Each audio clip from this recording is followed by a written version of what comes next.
로마서 12장 1절에서 3절 말씀 한 절씩 교독하시겠습니다. 그러므로 형제들아 내가 하나님의 자비하심으로 너희를 권하노니 너희 몸을 하나님이 기뻐하시는 거룩한 산 제물로 드리라. 이는 우리가 드릴 영적 예배니라.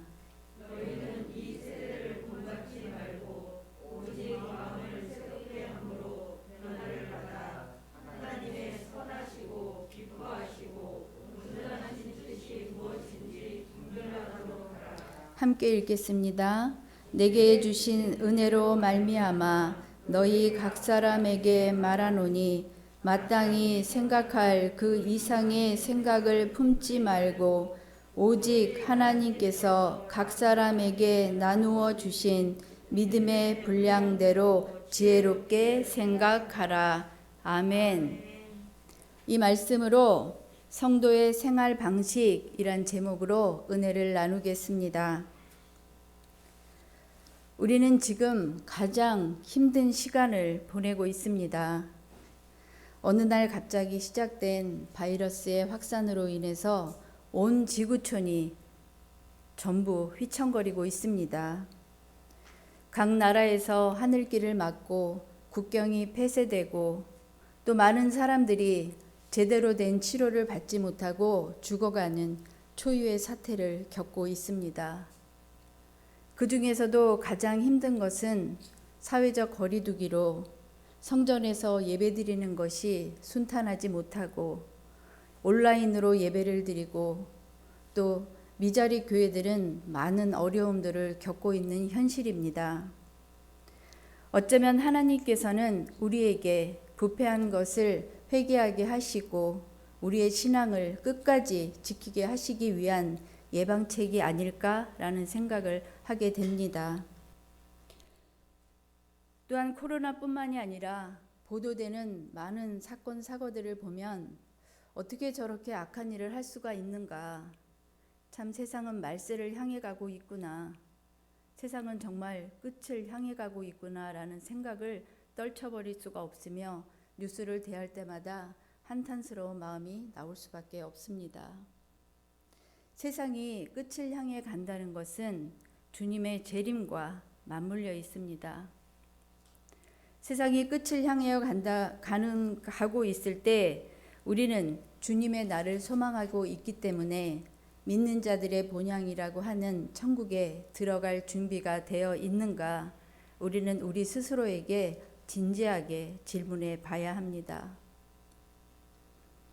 주님 앞에 서면 부끄러움밖에 없을 텐데 두려움밖에 없을 텐데 이런 생각이 앞서지만 그래도 힘을 낼 수 있는 것은 하나님께서 우리에게 오늘을 살아갈 날을 허락하여 주셨고 또 기도할 수 있고 회개할 수 있는 시간을 주셨기 때문에 감사함으로 주님 앞에 엎드리게 됩니다. 하나님께서 주신 구원의 선물은 값없이 주신 은혜의 선물입니다. 그 은혜의 선물에 우리는 믿음으로 예수 그리스도를 구원자로 영접했습니다. 하나님께서 우리에게 구원을 주셨지만 우리가 살아보면서 경험할 수밖에 없는 것이 구원받은 자의 삶을 살아가기란 그렇게 쉽지만은 않습니다. 왜냐하면 우리가 사는 이 세상은 환경적으로 죄에 너무 많이 오염되어 있고 우리가 또 오염된 공기를 마시는 것처럼 죄의 영향을 받으면서 살아갈 수밖에 없습니다. 우리가 날마다 말씀의 기준이 되어 있지 않으면 우리는 말씀에 깨어 있지 않으면 죄와 더불어 살아갈 수밖에 없는 것이 우리가 지금 살고 있는 현실입니다. 그럼에도 불구하고 십자가의 복음으로 구원받은 우리는 세상을 이기며 옛사람이 죽고 새 사람으로 다시 태어나야 합니다. 우리는 분명한 목표가 있는 사람들입니다. 이 모습 이대로 죄인된 모습으로 하나님의 나라에 들어갈 수가 없기 때문에 주님께서는 보혜사 성령님으로 우리를 지켜주십니다. 이 성령님으로 말미암아 우리의 마음과 생각이 변화되어야 합니다. 가장 중요한 것은 현재와 미래는 연결되어 있고 또 이 땅에서 우리가 천국 백성의 삶을 살지 못한다면 그 거듭나지 못함으로 인해서 우리의 미래의 결과는 보장할 수 없다는 것입니다. 구원받은 이후에 우리의 모든 변화된 모습을 세상과 사람들한테 증명해 보여야 하는 것이고 이것이 우리를 구원하여 주신 하나님께 대한 의무입니다. 구원받은 우리의 모습은 베드로전서 1장 15절 말씀처럼 되어야 합니다.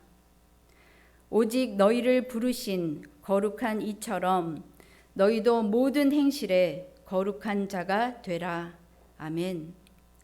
우리가 모든 것이 죄에서 구별돼야 하는 이유가 우리의 구원받은 이후에 남은 시간들은 하나님의 나라에 영광스럽게 들어가기 위하여 부끄럽지 않게 준비하는 시간이 되어야 한다는 것입니다.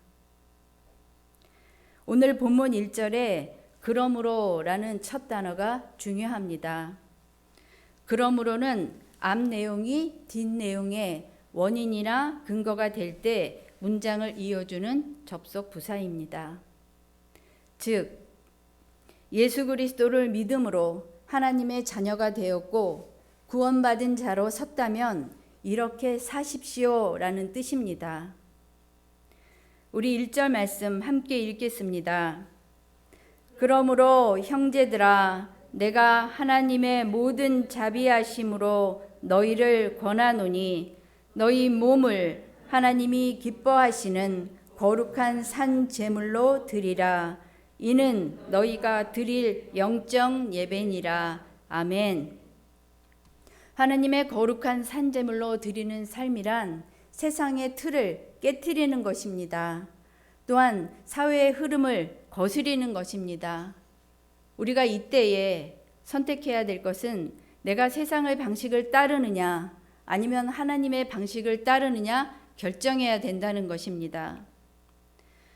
바울은 이미 로마의 신자들에게 6장 13절 말씀으로 너희 지체를 불의의 무기로 죄에게 내주지 말고 오직 너희 자신을 죽은 자 가운데서 다시 살아난 자 같이 하나님께 드리며 너희 지체를 의의 무기로 하나님께 드리라 권면하고 있습니다. 산제물로 드린다는 것은 우리의 몸과 감정과 정신과 생각과 계획을 포함하여 우리의 모든 자원을 하나님이 자유롭게 사용하시도록 내어놓으며 우리를 인도해 주시도록 그분을 의지하는 것입니다. 신앙생활이란 하나님과의 거룩한 사귐입니다. 근데 하나님과의 교제에 방해되는 것이 있죠. 그 영적 걸림돌은 죄입니다. 죄가 들어오면 하나님의 관계가 취약해질 수밖에 없기 때문에 우리는 하나님 앞에 죄를 숨기지 않고 자복하고 회개하고 죄를 짓지 않도록 돌이켜야 하고 또 돌이키는 만큼 우리의 마음과 생활은 깨끗해질 것입니다. 이것이 구별된 삶, 거룩한 삶입니다. 이 거룩한 삶을 위해 우리는 날마다 자기를 부인하고 십자가의 죽음을 경험하고 내가 죽고 나를 위해 돌아가신 예수로 사는 것이 우리가 드리는 영적 예배가 되는 것입니다. 또한 거룩한 삶이라고 하는 것은 하나님께 드리는 감사 제물입니다. 하나님을 기쁘시게 하는 일과 하나님을 위해 구별하고 또 그분을 섬기는 일에만 전념하는 것입니다. 성도들은 하나님을 섬기는 일에 참여하는 것에 가장 기뻐하는 마음을 가지게 되죠. 이 기쁜 마음을 하나님을 기쁘시게 하는 것입니다. 만약에 우리가 옛삶으로부터 분리되지 못한다면 우리는 하나님께 필요한 존재가 되지 못할 것입니다. 이렇게 그리스도인의 삶이라고 하는 것은 예배와 삶이 나누어지지 않고 하나님께 드릴 때 하나님께서 기뻐 받으시는 거룩한 산 제물이 될 것입니다. 그러면 거룩한 산 제물로 드려야 하는 성도는 어떤 방식으로 살아야 하는가? 세 가지로 말씀을 나누어 보겠습니다. 성도의 생활 방식 첫 번째는 이 세대를 본받지 말고 마음을 새롭게 하여 변화를 받는 것입니다. 2절 중반절까지 말씀으로 너희는 이 세대를 본받지 말고 오직 마음을 새롭게 함으로 변화를 받아 말씀하고 있습니다. 세상은 변화합니다. 시대에 따라 가치관도 달라집니다. 그런데 사람들은 자꾸만 세상을 따라가고 세상을 따라가지 않으면 뒤처지는 것 같고 초조해하고 두려워하지만 또 세상을 유행에 따라가며 또 세상이 좋아하는 대로 살아가고 있지만 그렇게 살면은 우리가 힘들 수밖에 없는 것을 우리 그리스도인들은 압니다. 그리스도인들에게도 하나님의 뜻을 말하면서 하나님의 방법이 아닌 세상의 방법을 따라갈 위험이 항상 존재하고 있습니다. 무엇이 그렇게 세상의 방식을 본받게 할까요? 세상이 하나님보다 더 즐겁다는 마음이 있기도 하고 또 내가 살고 있는 그 삶에 그거를 모두 변화하는 것에 대한 두려운 마음이 있기도 하고 또한 교만한 마음이 있어서 하나님의 방식을 따라야 하는 것에 대한 거부하는 마음이 있기 때문입니다. 이 세상은 하나님을 무시하고 사단이 왕노릇하는 영역입니다. 그런데 문제는 우리가 아직 여기에 살고 있다는 것입니다. 세상 사람들과 만나 같이 일해야 하고 그들과 호흡해야 하고 그들과 함께 지내야 하는데 그들은 우리가 생각하는 것과 다르고 가치관이 다르고 소속이 다르고 또 그들은 심지어 하나님이 없다고 말하는 사람들입니다. 여기에 우리의 그리스도인들의 많은 갈등과 고민이 있는 것이죠. 세상은 이렇게 우리를 향해 어마어마한 힘을 가지고 접근해 오고 있는 것입니다. 세상 사람들 사람을 기쁘게 하고 물질 중심적으로 살아가지만 우리 그리스도인들은 하나님이 목표입니다. 하나님을 기쁘시게 하고 또 세상을 변화하는 것에 우리의 삶에 의미를 두고 있는 것이죠. 세상을 살면서 하나님 한다는 것이 얼마나 어려운 결단인지를 이스라엘 백성들의 역사를 보면 알 수 있습니다. 그들은 400년간 종살이를 했는데 그 짧지 않은 그 많은 기간 동안 그 모든 사고방식이 애굽 사람같이 되지 않았겠습니까? 그래서 그 모든 애굽 사람의 때가 묻어있는 것을 하나님께서는 그 때를 벗겨내시는데 40년이라는 세월이 지났습니다. 때를 벗기는 가장 좋은 방법은 고난이었죠. 하나님께서는 인간이 살 수 없는 광야로 이스라엘 백성들을 이끄셔서 오직 하나님만을 바라보게 하시고 하나님만을 의지하게 하셨습니다. 또 그들에게는 70년의 포로 생활이 있었습니다. 하나님께서 주신 복을 우상 숭배하고 또 형식적으로 하나님을 예배했기 때문에 하나님께서는 그 모든 것을 없애시고 70년 포로 생활을 하게 하신 그 이유가 하나님의 백성은 하나님의 백성답게 살아야 하고 세상의 방식대로 살지 않아야 되기 때문에 그렇게 하신 것입니다. 우리에게도 때때로 고난이 찾아오지요. 고난이 찾아오면 우리는 먼저 하나님을 찾게 됩니다. 그리고 회개하며 또 하나님 앞에 기도로 엎드리며 세상의 방법을 따르지 않을 그런 결단을 하게 됩니다. 믿는 우리는 하나님의 나라를 확장하며 살아가야 하고 이 세상을 본받지 말아야 합니다.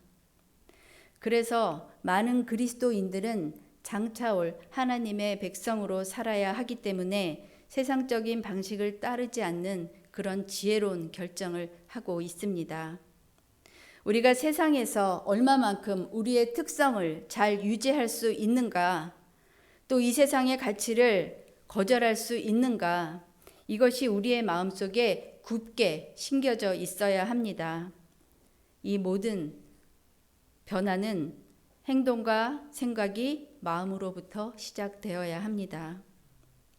바울은 에베소서 4장 22절에서 24절 말씀으로 너희는 유혹의 욕심을 따라 썩어져가는 구습을 따르는 옛사람을 벗어버리고 새 사람을 입으라고 권면하고 있습니다. 세상을 따라 살고 세상의 방식대로 살면 예수 믿는 삶을 살아갈 수가 없습니다. 그리스도인의 삶의 핵심은 마음을 새롭게 하고 변화를 받는 것인데, 이 변화를 받는다는 것은 거듭난다, 새로운 피조물이 된다는 것입니다. 사고방식이 세상보다는 하나님을 본받기 위해 그 마음을 지켜내는 것입니다. 우리는 하나님의 은혜로 거듭 태어나야 합니다. 또한 거듭나야만 우리는 새 출발할 수가 있습니다. 마음이 새롭게 되지 않고는 우리는 진정으로 변화할 수 없습니다. 이 변화한다는 것이 우리의 노력이나 의지로 가능한가요? 절대 불가능하죠. 그렇기 때문에 성령님이 필요하고, 성령님이 우리와 함께 하시고 우리가 믿음의 순종을 할 때 우리는 마음이 새롭게 될 수가 있습니다. 이때 우리를 변화시키는 도구는 하나님의 말씀입니다. 세상을 본받지 않고 마음을 새롭게 하기 위하여 하나님의 말씀과 하나님의 방식으로 살아가는 성도님들 다 되시기를 소망합니다. 성도의 생활 방식 두 번째는 하나님의 온전하신 뜻을 분별하는 것입니다. 2절 하반절 말씀입니다.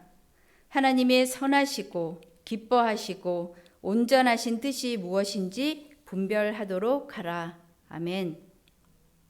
하나님의 뜻이란 하나님께서 우리에게 요구하시는 것입니다.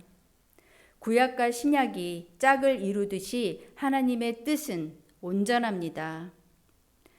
하나님의 뜻이 계시된 성경 말씀을 보면 하나님의 사람을 완전하게 하고 또 우리로 하여금 철저하게 선한 일에 몰두할 수 있게끔 그 모든 요소가 다 갖추어져 있습니다. 무엇이든지 알면 쉽고 모르면 어렵지 않습니까? 예수 믿는 것도 마찬가지입니다. 참된 그리스도인의 삶을 알게 되면 기쁘고 즐거운 것이 신앙생활입니다. 그런데 억지로 끌려다니는 사람들이 많이 있지요. 예수를 믿기는 하지만 예수의 길을 따르지 않으려고 버티는 사람들이 많이 있습니다. 내가 세상에서 성공했느냐, 성공하지 못했느냐, 내가 돈을 많이 갖고 있느냐, 갖고 있지 않느냐, 이것이 문제가 아니라 내 안에 예수 그리스도께서 계셔서 나를 다스려 주고 계시느냐, 이것이 가장 중요합니다.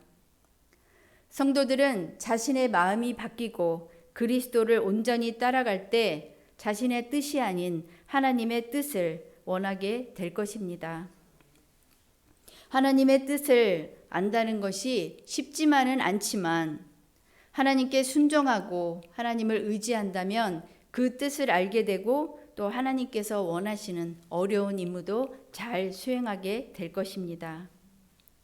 그러면 어떻게 하나님의 뜻을 알 수 있는가?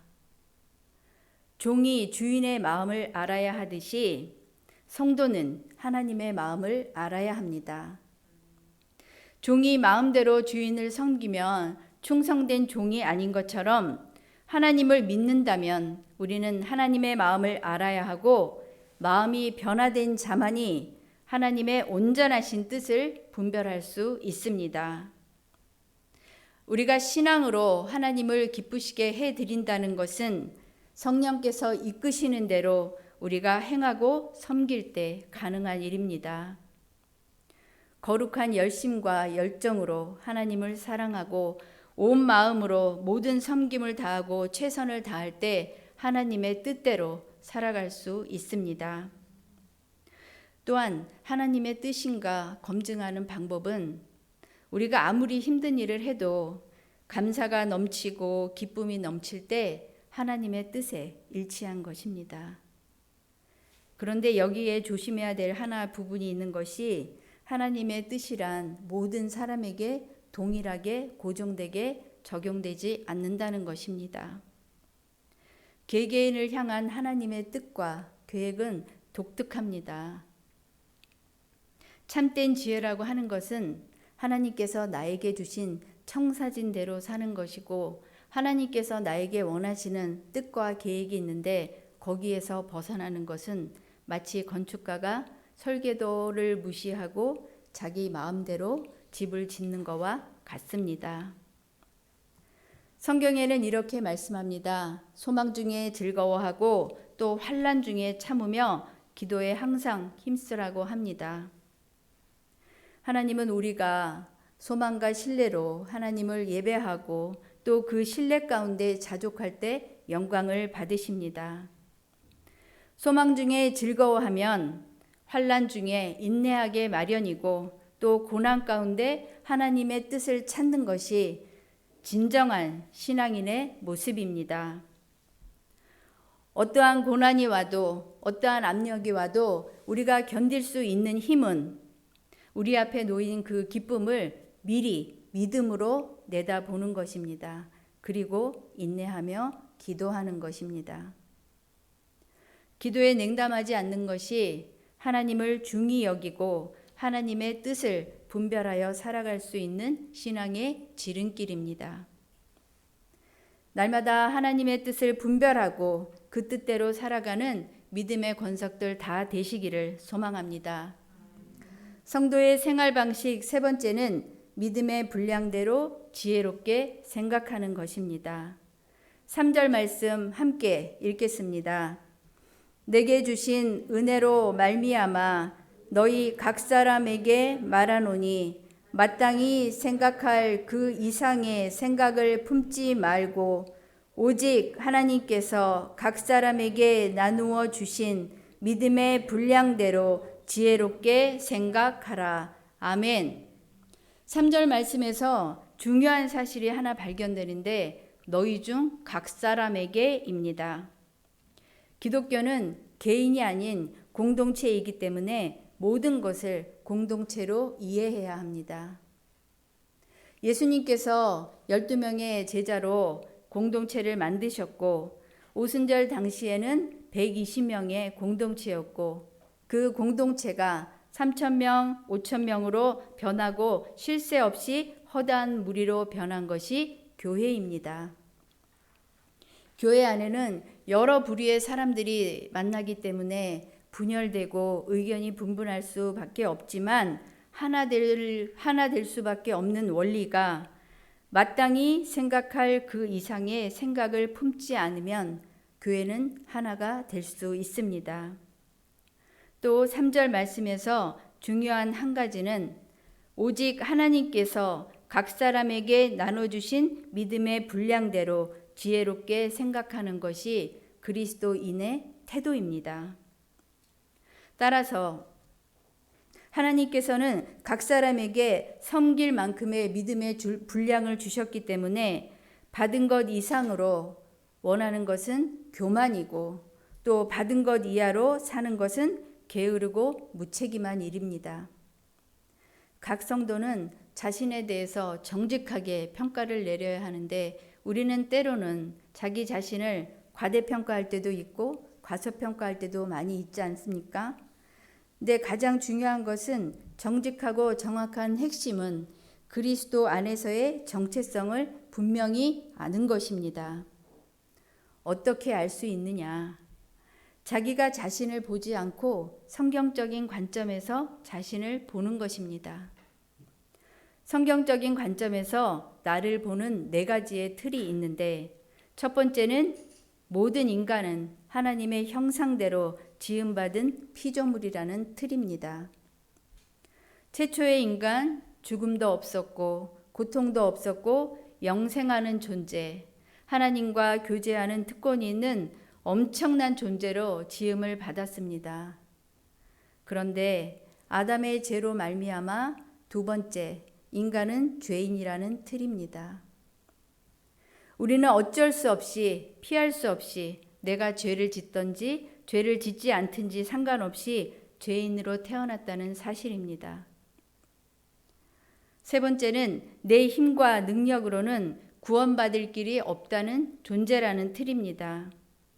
내가 노력을 하고 내가 선행을 베풀고 그렇게 하여도 내가 가진 것으로는 도저히 구원받을 수 없는 존재입니다.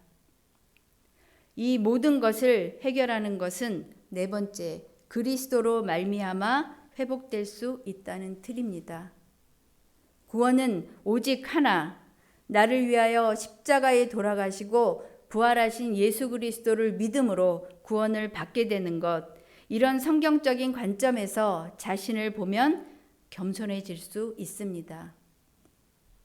그러면 교회 안에서 봉사하는 성도의 자세는 어떠해야 하는가?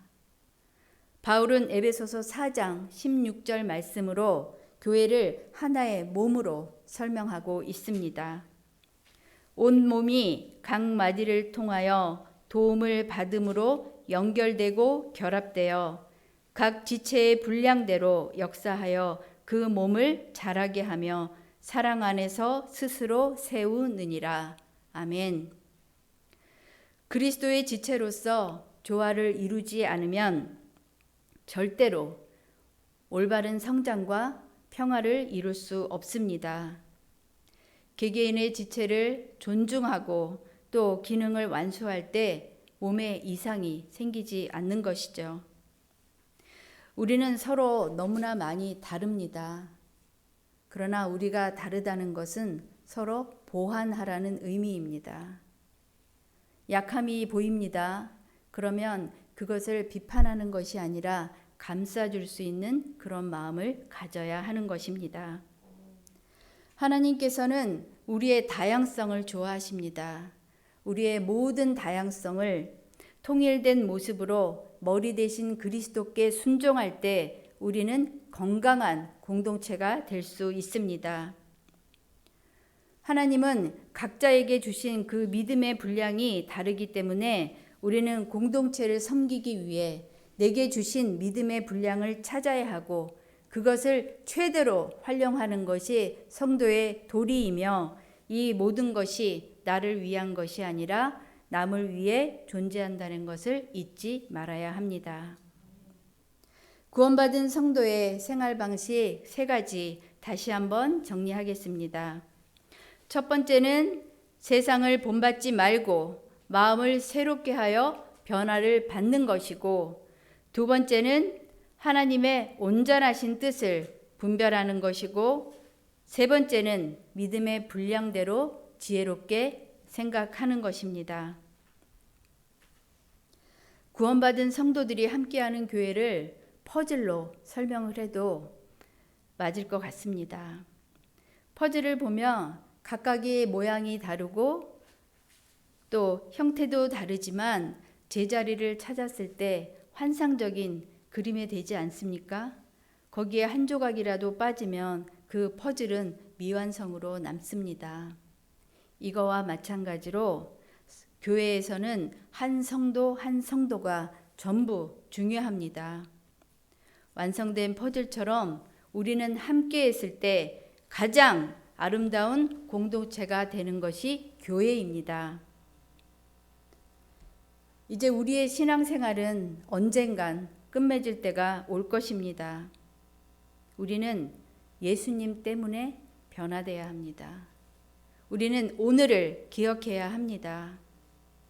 예수님께서 십자가에서 애써 이루어 주신 그 구원을 우리는 빼앗기지 않겠다는 결심과 믿음이 날마다 필요합니다. 모든 일은 하나님으로부터 시작되고 하나님을 통하여 하나님께 돌아갑니다. 이것이 기독교의 신앙입니다. 우리는 하나님 나라의 시민권을 갖고 있다고 확신하는 사람들입니다. 영원하고 흔들리지 않는 나라가 우리 앞에 기다리고 있음을 믿습니다. 그 나라에 들어가기 위해서 오늘도 날마다 주님 오실 때까지 믿음으로 달려가는 성도님들 되시기를 소망합니다. 구원받은 우리에게 힘을 주는 말씀으로 설교를 마무리하겠습니다. 히브리서 3장 13절에서 14절 말씀입니다. 오직 오늘이라 일컫는 동안에 매일 피차 권면하여 너희 중에 누구든지 죄의 유혹으로 완고하게 되지 않도록 하라. 우리가 시작할 때에 확신한 것을 끝까지 견고히 잡고 있으면 그리스도와 함께 참여하는 자가 되리라. 아멘. 기도하겠습니다. 갈보리 십자가를 짊어지신 주님을 생각합니다. 죄악 가운데 버리지 아니하시고 구원하여 주신 주님, 그 은혜와 사랑에 날마다 감격하며 이제는 예수님의 흔적을 따라 살기 원합니다. 하나님 아버지께 순종하신 주님처럼 주님의 순종에 동참하는 믿음 주시옵소서. 얼마 남지 않은 주님의 날을 준비하며 구원받은 자로 세상에 물들지 않고 날마다 마음을 새롭게 하여 하나님의 뜻 가운데 주신 믿음의 분량으로 충성하는 지혜를 우리에게 허락하여 주시옵소서.